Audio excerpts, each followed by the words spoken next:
So Tabitha Brown woke up one morning and she decided to choose violence. But was that violence necessary? What up, though?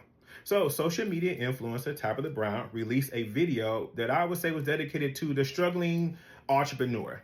And I'm going to read you some quotes from the video. The first one is, entrepreneurship is not for everyone. It ain't working right now. You're going to need to get a job. Keep working towards it, but at least you'll have a job while pursuing this thing.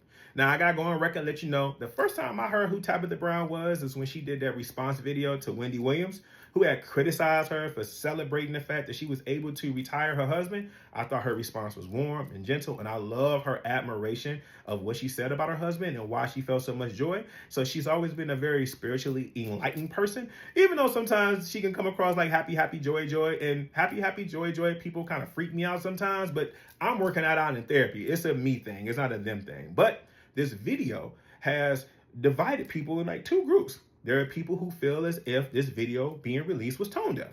And there are people who are upset with people who feel like releasing this video was tone deaf. So let's take the approach from the intention perspective. Now, despite what Dame Dash might have told you, everybody cannot be a boss, at least not right now. Going on to college, during college, even post-college, I had to work various jobs to get where I had to get to. I was a substitute teacher, a youth counselor. I worked at various temp places. I was a bartender. I worked machinery. I had no business even pushing any kind of button behind. I got fired multiple times to get where I had to get to. But you know what, though?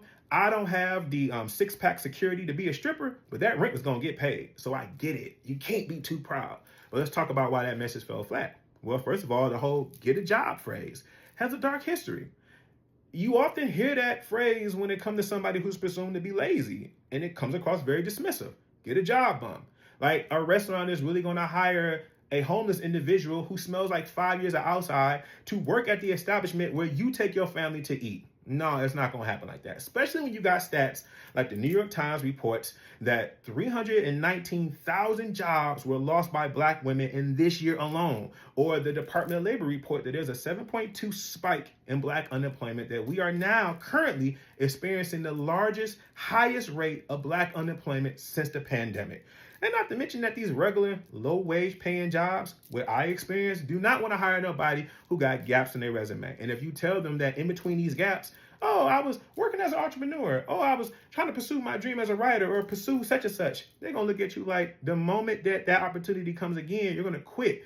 Therefore, I'm not about to hire you. Let's just be honest, when it comes to this, I understand why a message that Tabitha laid out can be a little bit disturbing.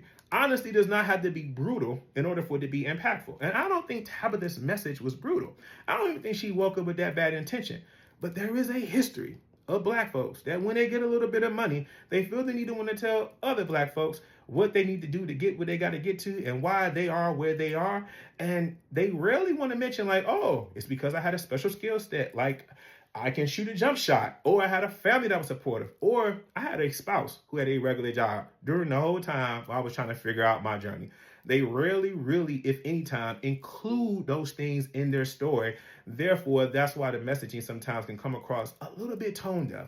Now, I'm not going to act like there ain't people out there that's not too proud. There ain't people who are spending way more time into scrolling and looking at other people's dreams, or being 60 years old and trying to put out their first rap demo. I'm not going to pretend like those individuals don't exist. But it does take a lot of bravery to speak truth to power. And sometimes you may have to hurt some people's feelings. It does take bravery to speak truth to our people. But you know something, the bravery I would really like to see? The one that speak about the systematic oppression and the systems that were created racially, into why it's not so easy to jump back and forth between entrepreneurship and job, and back and forth and back and forth and back and forth again and again. Because to be honest with you, the whole Black on Black voice thing comes across very outdated, like low-hanging fruit from a bush.